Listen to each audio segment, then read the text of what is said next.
Eh bien, bonjour à tout le monde, ici Pierre-Luc. Je vous arrive avec ce que je vous ai annoncé récemment, une nouvelle mini-série, si on veut l'appeler comme ça, qui s'appelle Le supramental en pièces détachées. Ça veut dire quoi?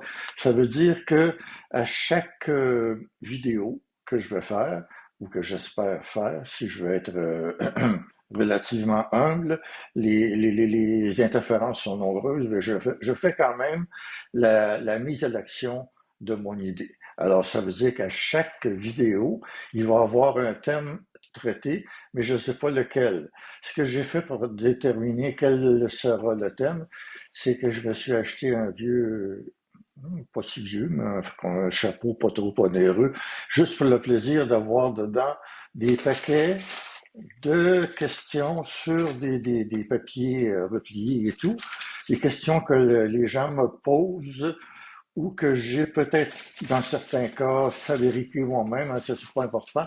L'important, c'est que je ne sache pas à l'avance quelle va être la question et quelle sera la question d'une fois à l'autre. C'est pour ça l'appellation de en pièces détachées. Donc, aujourd'hui, je vais commencer avec une question, un exercice que je peux vous suggérer pour ceux qui veulent se lancer sans nécessairement faire une vidéo publique, mais vous faites des questions comme ça ou avec une autre méthode et vous en pigez une et vous commencez à parler dessus, que vous soyez filmé ou pas. Donc, parce que je vous dis que le travail que je fais au niveau de l'école, il est bon, il est peut-être même destiné à moi en premier, mais il est bon pour moi comme pour tout le monde. Donc, je veux dire, si je suis pas capable de faire ce que je dis, bah, disons que je suis aussi bien je suis aussi bien de ne pas continuer. Alors voilà, aujourd'hui, je pige une première question et je vais voir. Bon, c'est une question qu'on m'a posée, mais bon, c'est pas signé, c'est pas grave. Ma mère et moi, on discute souvent et on n'est pas d'accord sur la question de l'âme. Est-ce que l'âme, c'est une nuisance pour la fusion, par exemple? Est-ce que c'est une nuisance ou est-ce que ça sert à quelque chose? Ça, c'est la question. Bon. L'âme, est-ce qu'il faut se débarrasser de l'âme? Vous êtes mieux pas. Parce que l'âme, c'est vous. L'âme, c'est vous. Vous n'êtes pas un esprit, vous êtes une âme. Vous avez été créé, jadis, ça fait vous et tous les milliards d'autres. Dans votre département, on vous a créé pour à des fins d'incarnation dans un monde matériel.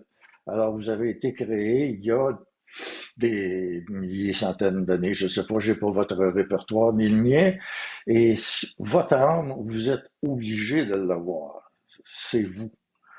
Ce qu'on enseigne dans le supramental de laisser que l'âme laisse la place à l'esprit, en fait, elle laisse pas la place à l'esprit.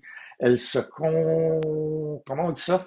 Elle se fusionne avec l'esprit. Enfin, jusqu'à ce moment-là, au moment de la fusion, elle doit faciliter le passage de l'esprit. Elle doit pas être dans le chemin, elle ne doit pas contrarier l'esprit, encore moins essayer de le boucher continuellement, parce que l'âme et le corps vont se faire abîmer.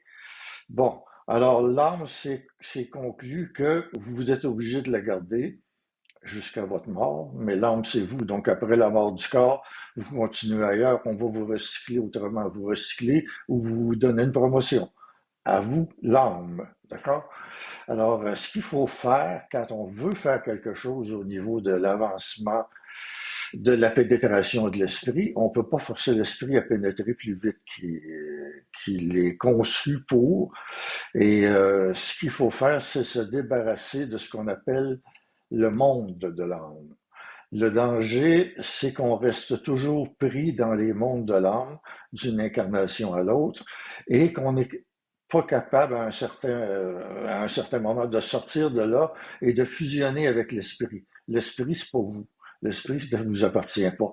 C'est un autre champ appelons-le un autre champ de vibration, d'autres champs de vibration qui sont accessibles moyennant certaines choses.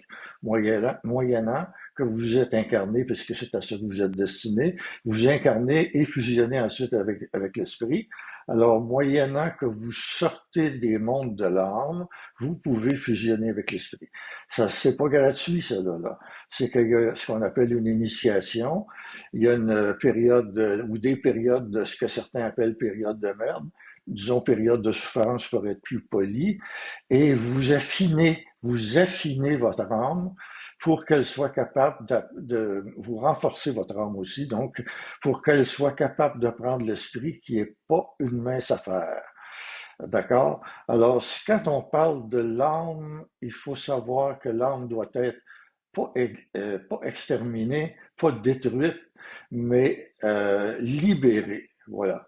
L'âme contient un paquet de mémoires, des mémoires de votre vie actuelle, sont pas toutes nécessairement traumatiques, mais si elles l'ont été, elles nuisent beaucoup, mais même celles qui sont enfouies comme bon, j'ai déjà été, je pense, après les vibrations, j'ai déjà été un samouraï japonais, là. Il y a beaucoup, moi, je ne sais pas pour vous mettre je sais pas pour me mettre à vous expliquer ça. Mais à partir du moment où vous identifiez des choses qui semblent vous nuire, une incapacité à parler, mettons. Il n'y a pas grand monde qui ont ça, une incapacité à parler. Je blague.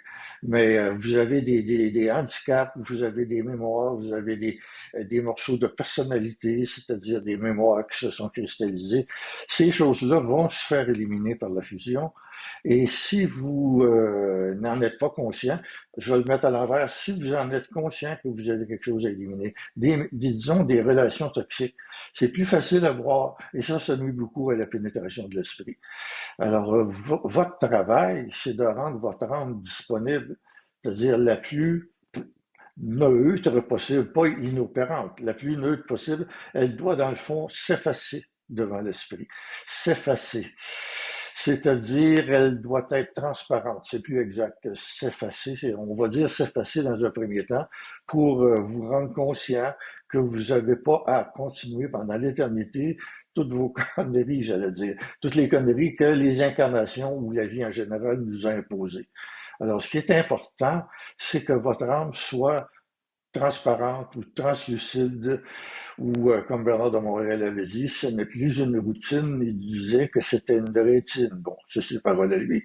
Alors ça, c'est beau à entendre, mais vous allez vous apercevoir, si c'est pas déjà commencé, que vous allez être contesté ou brusqué même à certains moments pour vous débarrasser de défauts de l'âme.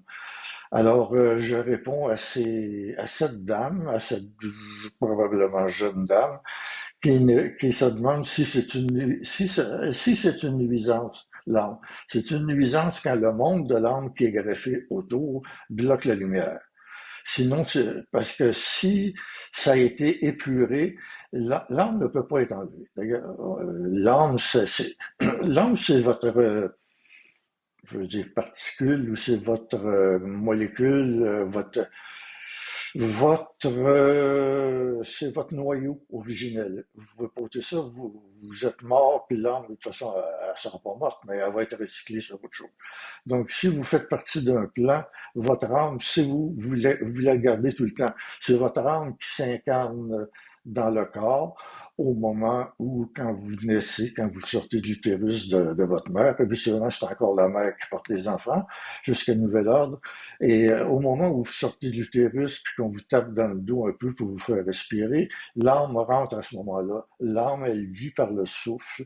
Et à la fin de la vie, lorsque le souffle, quand on rend son dernier souffle, on va rendre l'âme. On appelle ça rendre l'âme parce qu'on ne s'appartient pas comme tel. Alors, vous rendez l'âme, ou l'âme se rend, ou quelqu'un vient prendre l'âme, ça revient au même. C'est vous qu'on vient prendre dans l'âme. Le corps, lui, il sert pas comme une vieille voiture. Alors, le corps, on dispose du corps de différentes façons selon les pays, mais vous demeurez votre âme, vous êtes votre âme, l'âme, c'est vous, je répète, d'accord? Alors, vous prenez soin de l'âme, pas, euh, euh, pas pour la détruire ou pour je sais pas, arrêter de prendre des connaissances et de mémoriser des choses. C'est pas facile. Se mettre à parler sans avoir de connaissances préalables, juste avec le nouveau qui vient, vous êtes déjà en train de préparer votre âme à une fluidité, à une plus grande coopération avec l'esprit, je veux dire. On va changer le mot fusion pour le moment pour coopération, d'accord? On ne s'obstinera pas sur les mots. Alors, ce que je voulais dire là-dedans, c'est, ben oui, ça sert à quelque chose. Elle dit, est-ce que c'est une nuisance pour la fusion ou est-ce que ça sert à quelque chose? Ben oui, ça sert à quelque chose, bien sûr. Alors, je pense avoir répondu pas mal pour aujourd'hui. Alors, je vais vous dire, je veux dire que c'est un exercice, je pense que je me répète, c'est pas grave. Je me répète si je l'ai déjà dit. C'est un exercice intéressant pour vous de faire ça sous une forme ou une autre, de vous préparer des questions et vous répondez, on va dire, froidement, ou comment on dirait, avec le plus la meilleure contenance possible. Vous répondez à la question que vous avez peut-être imaginé vous-même, c'est pas grave. Il suffit que vous sachiez pas trop d'avance qu'est-ce qu'il va y avoir. Alors, je vous souhaite bon succès dans ça. C'était le petit scénario sur l'âme et les prochaines fois, il y aura d'autres thèmes selon les questions qui vous sont apportées. Alors, je vous salue tout le monde et vous souhaite bon cheminement.